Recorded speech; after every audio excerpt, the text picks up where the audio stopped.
So let me start off by, I think, what excites us, or a lot of us most, of having these fantastic quantum devices, computers, simulators at hand now, that I think we really have a unique opportunity to study quantum many-body systems with completely new light and a completely new light. Understand them much better, hopefully, of course, make progress in designing new materials, new chemical molecules. But as a fundamental scientist, as I am myself doing fundamental research, this is really a really unique time to explore these systems with unique views on them. And there are basically two ways how to do that. The simulation and computation approach that I want to compare first of all. So I want to introduce this idea of quantum simulation, how it differs a little bit from computation, and give you a few examples of where we apply these things and give you an outlook in the end on where we might be going with this platform in the future. So when we talk about simulation and computing, we think of these, typically most people would I think draw the separation in the following way, that in some way we're trying to calculate for a certain Hamiltonian, which describes the rule set of our system, how, let's say, electrons in a solid behave, and we want to calculate their dynamics or their ground states. And in an analog way, we can do that by directly implementing the Hamiltonian in our system and studying the behavior of the particles in the system, and having, for example, a continuous time evolution of the system, then directly evolving according to the rules that we program into the system directly. So this is a very powerful approach because it makes very good use of the resources that you have.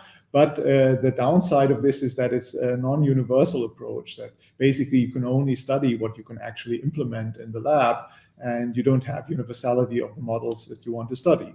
Then, of course, we have the gate-based approach that you're probably all very familiar with, that we basically try to break down these model Hamiltonians into discrete gate sets, 2-qubit gates, single-qubit gates, into a universal set of few gates, and that allow us to basically then come up with modeling this entire model Hamiltonian, for example, by trotterizing some time evolution in the system. And the great thing with this is, of course, that it's universal. So basically you can model any Hamiltonian you can write down, but in a downside, it's very resource hungry. So how much you can do with this approach, of course, depends on the resources you have available. So, which one wins out, I think, depends a little bit on the question you're asking. I think right now, of course, we also have to say that both approaches are pursued basically across all platforms. Now, one comment I just want to make, that often when quantum simulation, people think, well, is this really a stable approach? If you have errors in the system or slight calibration errors, doesn't that lead to catastrophic failure? And I just want to point out this very nice paper from my colleague Ignacio Cirac with Raul Trivedi, where they actually looked at this question and asked, how stable are quantum simulators, and answered that affirmative, that even though you can have an extensive set of errors in the system, typically the quantities we look at in quantum simulations, and we'll get to examples in a second, are intensive quantities, which basically are very robust to possible, let's say, calibration errors that you can have in the system. And if you want to learn more about this, I highly recommend this paper from Ignacio and Raul to you, where they lay this out in mathematical detail. Now, often also, maybe one thing I like to bring up also, that, analog sometimes we think is old-fashioned and digital is the way to go. I think we're even in modern electronics learning that, for specialized applications, analog can be a very powerful way to go, and you can outperform digital electronics. For example, there's these specialized chips that you can see here, even for machine learning, where it turns out that going to analog ways of processing information can hold certain advantages. So the whole field kind of, I think, started or goes back to this, at least, when I started entering this field, to this very pioneering work of Ignacio and Cirac and Peter Zoller, where they were one of the first ones to propose, to show how you could, by loading ultracold atoms and lattices, simulate a completely different field of physics, the one of strongly correlated electrons and materials, through this quantum simulation approach. And for me, this was, I read this paper and I was really captivated by this, and I thought, we have to try this. And then in 2002, we did the first experiment on that, where we really saw this phase transition that they had predicted, and we could show that indeed you can simulate the physics of strongly correlated materials with artificial quantum systems. And by now, I think it's become one of the major application areas across all platforms. Quantum simulations even if you do them in your digital non-error corrected mode. And that has become, I think, one of the main applications of whole field of quantum computers, of quantum simulators, of what we try to look at across all platforms. So I think that's one thing we recognize today, that it's a very exciting time to study the systems, to probe these many-body systems. All right, so let me tell you a little bit more about our system. So our systems are atoms, neutral atoms that we trap in optical traps. In our case, we use so-called optical lattices, which you create by interfering several laser beams. And here I have a beautiful picture from my colleague, Nobel Prize winner Ted Hensch here in Munich, where he basically took 5 laser beams, sent them in under specific angles. And what you're seeing here on the screen is actually the interference pattern of these 5 laser beams, which in this case gave rise, because of the arrangement of the beams, to this quasi-crystal structure of light. Now, this light field, when we have atoms, we can trap atoms in these light fields. And this is what you've heard probably from the optical tweezers maybe already.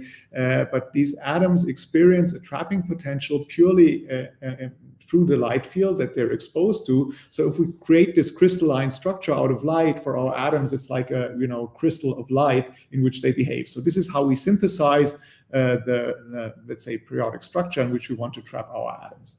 Now, for the atoms, there are several possibilities. The nice thing, of course, there are, for atoms, there are fermions, there are bosons, or we can load mixtures of those into the system. We can deal with spins in the system, so we can, of course, also have qubits, which could be 2 hyperfine states or 2 other electronic states that we have in the qubit in the system. And we can either lock the particles into this lattice, so they're really static, they don't move, they're more like qubits. Or we can have them also let them roam around, tunnel from lattice side to lattice side, and then we're really emulating directly the behavior, for example, of electrons inside a material. And then it's, of course, great to be able to do this directly with fermions, and this is a big advantage because you don't need to map now your fermionic problem to a qubit system. You don't have this overhead anymore. And we typically do this with few thousands of particles, as I said, either in the itinerant or static regime. And we do this in order actually to bring the atoms, to have the atoms trapped in lattices. We actually have to make them pretty cold, so they are just held by the light fields in your vacuum chamber. So actually we have to cool our atoms to these nanokelvin temperatures. All right, so let me give you a few energy scales and give you a few ideas of what these lattices look like. So the lattices, as we said, are created by interfering laser beams. So if you take 2 laser beams and have them counterpropagate, then you get just a stripe pattern, an optical standing wave. The periodicity will be typically λ/2. You can load atoms into one of those lattice sites, and then atoms can tunnel from one side to the next. The tunnel couplings are typically given here, 100 hertz to 5 kilohertz. And if you go to a single site, it's basically like a harmonic oscillator with harmonic oscillator frequencies around 10 kilohertz to 1 megahertz with ground state extensions 10 nanometers to 100 nanometers. Now, we said before, what kind of lattice you synthesize through interference depends on the angles you send the beams in. And typically we thought if we want to change lattice geometry, then we always have to completely shine the lasers under different angles.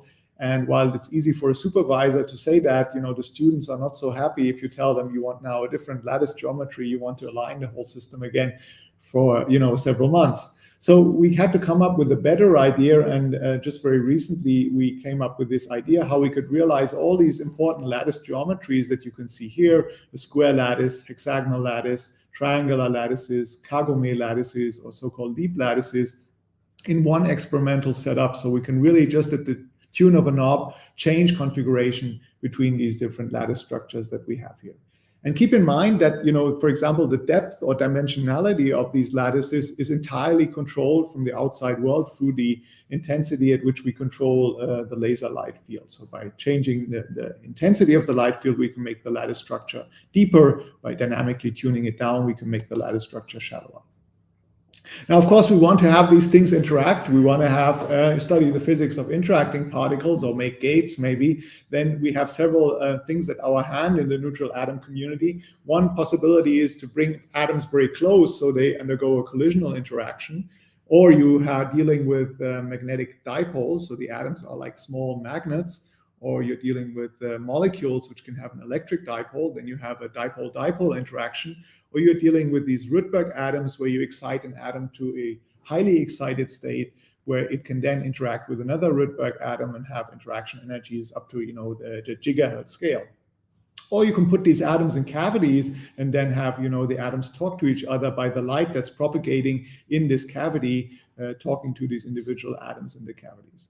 So these are different options. We're mostly going to explore the collisional interaction today in my talk. So one big goal, what we want to do is, in studying strongly correlated materials, which was from the beginning, one of the main drivers to use this, is that we really want to look into these materials and basically study the dance of electrons inside a material. So we want to be able to take photos of these electrons, in our case, the atoms inside the material, and study the correlations, the entanglement, when we prepare them in a Hamiltonian corresponding to a strongly correlated electronic material.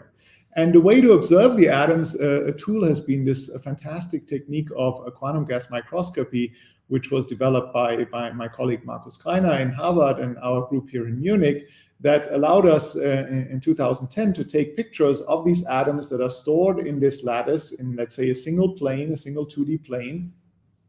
And by shining light onto the atoms, you basically then detect them, you make them fluoresce, and with this good microscope objective, then you can resolve the position of each individual atom in the lattice.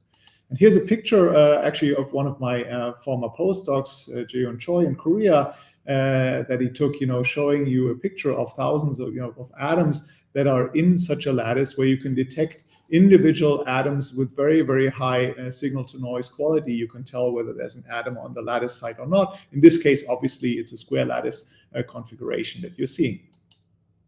So you have this wonderful way of making the atoms in the lattice. You can detect them. You can also, by shining additional light fields around them, you can make box potentials, you can make different lattice geometries, or, for example, something that's been studied very successfully by my colleague Tilman Esslinger in Zurich. If you make, for example, a reservoir box here and another box here, and you load the atoms into this first box, and you connect these two boxes by just a wire of light, you can study how they basically flow through this one box to the next box, and you can study transport through this wire of light, emulating a real, let's say, wire, one-dimensional wire, where electrons would flow through.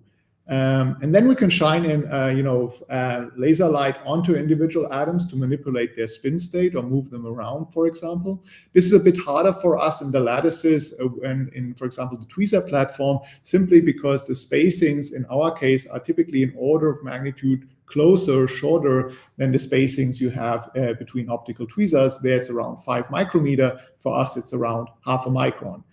Because we do need that, we want the atoms to move eventually, so we do want this close distance between the atoms.